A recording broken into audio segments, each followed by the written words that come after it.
Hello mga pips. Iaday ko karon ni studio ko sa kuan. Ang gobyerno diri na igipada kini nga papel para ni sa mga botante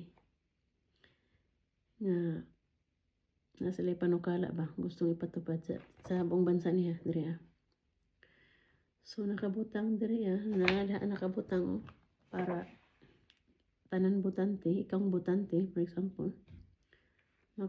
ma-estudyohan na nimo unsa ug ngano ang imong botohan, imong angay botohan. So ingon na sila diri ka proper. So ako karon kay plano man ko boto actually sa Hunyo 14 pa ang kanang botohan ani pero nagpadaan na sila ani. Wala na sila diri mag almost 2 months away pa magpadana sila ingani para ikaw botante mabasa nimo ba masabtan nimo para makaboto kag tarong para maka-decide kag tarong ba una sila diri nya ang before the botohan padadaan ka nagbalot syempre pano study tagay buta cheers.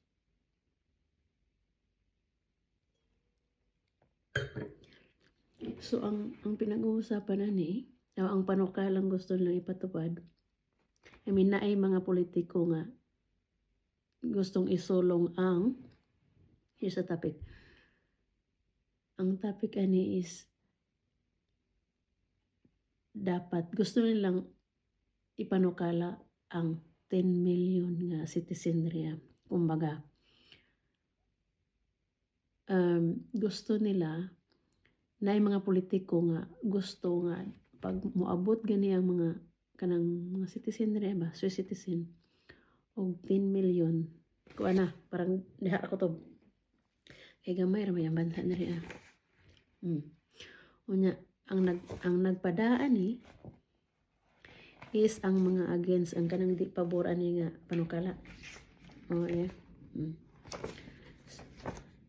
so ako for example magno ko ani kay ibaw na mo sa bata kay baw mga sindol tag ihim banhonon wa di taga diri Swiss na may ako so alam niyo na dadoy no diri ba di ba pero ingunani sila diri guys ang ingunani ang gobyerno diri proper sila kaadyo guys kanang kanang ug na sila gustong ipanukala or ipatupad medyo na padadaan ng mga botante og tarong para ang mga botante makasabot og masabtan og tarong og para maka-decide sila sa ilang iboto kung moagree ba sila og di ingon na sila diri na mga election di para sa ato nga na mga samok wa na sila diri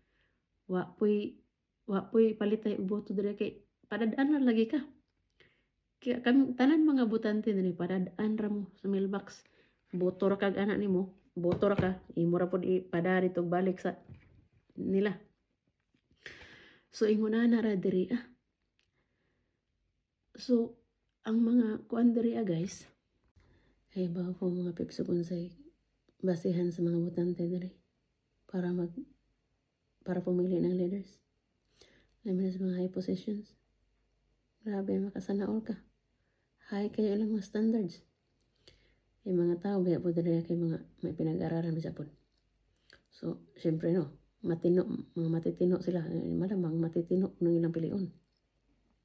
So, though, ang mga managan diri sa mga politiko managan diri, nato na sila yung mga alamag. Hanap na sila mga saktong pinag-aralan kasi paanohan napataasan na sila ng mga kaalaman, kay mo na standard diri. Pero ang mga botante, mga intelihente po mga botante dyan diri, mamili dyan na sila sakto. Di na sila ingon nga kanang mamili nga tungod kay maadyo ra kang tao, pilion na ka. Or maadyo ka mangumbinsi, maadyo ka mangumbinsi sa mga botante di na sila manginahanglan og mga maadyo manalita nga mga politiko. Ang ilang kinahanglan di ra kay maadyo kang tao. Kinahanglan ang ilang pilion kanang murag naa ka tanan. Ang ilang pilion kanang di lang maadyo kang tao. Kinahanglan maadyo na kang tao. Transparent ka. Di ka korap. May sakto ka sa napag-aralan. Sakto ka sa alamag. O ilabi na sa ekonomiya. Ang politiko nga angay pilion, importante dyan ang naay alam, nakapag-aral lang ekonomiya ba? Kay tungod kay mao man ang magpatakbo ng bansa. Mao na pinaka-importante. Ang may alamag sa ekonomiya, paano magpababa ng presyo ng mga bilihin.